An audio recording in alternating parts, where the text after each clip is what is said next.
If you were peering through your neighbor's window to watch Capcom Cup this weekend, or perhaps like me, you saw a stream titled Just Chatting, and then there was some high-level Street Fighter gameplay occurring during it, or you wait for another 4 or 5 days until it comes out officially. I think the top 16 probably was really cool, but nobody got to see it really, so we'll have to just talk about the news instead. First and foremost, it's going back to the same venue. It really tells you where their values are in terms of what they view as a priority and like what they care about there. That SFL gets a half day on like one of the group stage stages and then gets its own day at the end of the event on Sunday. You know, the main bracket is the thing I think a lot of people are really excited for, but SFL is huge there. The fact that it's after the main bracket tells you how importantly I think that they value it. Other news, they announced the Capcom Pro Tour 2026 Premier Stops. Collaboration with EWC again, which we already knew because there was already qualifiers for Capcom Cup this year for EWC. So there is Evo Japan, Combo Breaker, Blink, Evo US, CEO, Evo France. And they say and more at the end. I don't know if you guys saw, but Street Fighter at Evo Japan is capped at like 7,200 people, and they are not accepting new reg, which is pretty wild given that it's March 16th. If there was no cap to this event,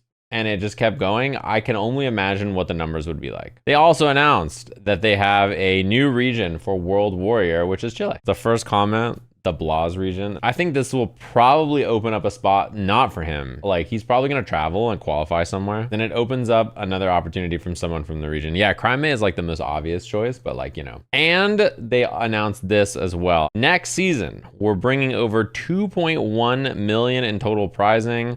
Capcom Cup 13 winner gets $1 million again. 700,000 for SFL, and then total prizing from the rest of Capcom Cup and the Premier events. I hope this split's better this year. I don't think it will be. It's so bad. Let me ask you a question. When you think of EWC, the winner of EWC gets like $1 million, right? Like, you think of Esports World Cup, it's got a lot of money on the line, right? You don't need to know or see that person win $1 million.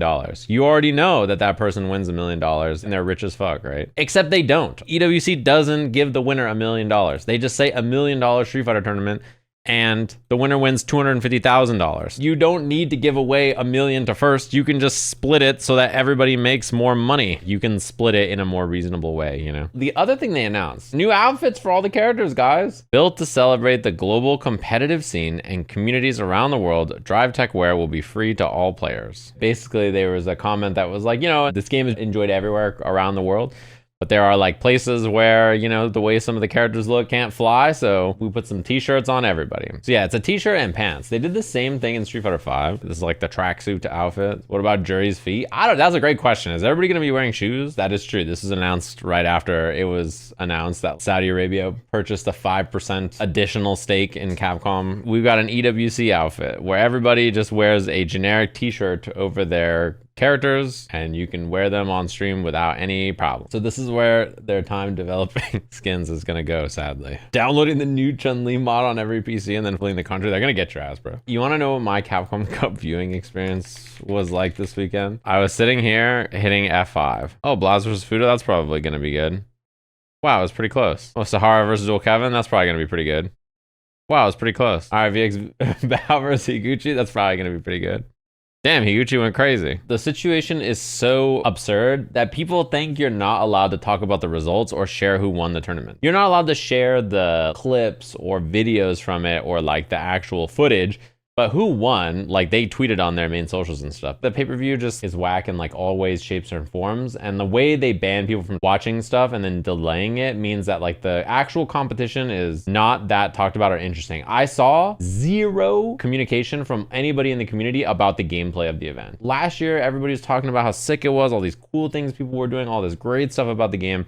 I saw like no communication about Street Fighter at all. It was like who won and that's it. Did you guys look at the pay-per-view website? That shit said, if you're not Japanese, why the fuck are you here? They had like no instructions on like how to do anything if you're not Japanese. I think the Battle Hub watch party idea is interesting, but it didn't work very well and it's not a great solution. The quality in general is a little weird, and you pay for the pay-per-view, you still get like the same experience and like the ad breaks and like everything from the days before. It was legit watching the same stream. It just costs you money now. That's the only difference. There's just no hype. Like, how do you build a future that people are interested in watching around the game when you can't share the highest level play that like is supposed to be the capstone to the tour until they say, hey, this year's Capcom Cup is not pay-per-view. I think a lot of people are like, dude, I don't care about next year's Capcom Cup. I can't watch it. Okay, if you want actionable feedback, I think the format they're using is not great for a few reasons. One, it's just a copy of EWC. If I want to watch EWC already exists. If the response is like, well, players want first to 3, then I think the answer should be, why don't you do round robins with first to 3 rather than, oh, we have to change the entire format and then do first to 3 and these mini weird double elimination bracket things where most of the tournament is decided by double jeopardies. Many players won and were in winner's side of their group, lost, and then went down and lost to a player they had already beaten. So they went 1-1 with him, and then they were out of the tournament and the other person was not. Xiaohai beats Juicy Joe, he 3-0s him, and then he fights Blaz, he loses, and then now he goes back and he fights Juicy Joe again, and then he loses. So they're 1-1. In fact, their total record is Xiaohai 4 to Juicy Joe 3, and Juicy Joe qualifies the top 16, and he is not. The Corgi loses the Mena twice, 2-3, and then doesn't get to play the game, basically. Kobayan beats Not Pedro 3-2, loses the VX Bao 3-2, goes down to losers bracket, loses the Not Pedro 3-2 after beating him 3-2 the time before. Not Pedro moves on, right? Arma KOF over Zerna.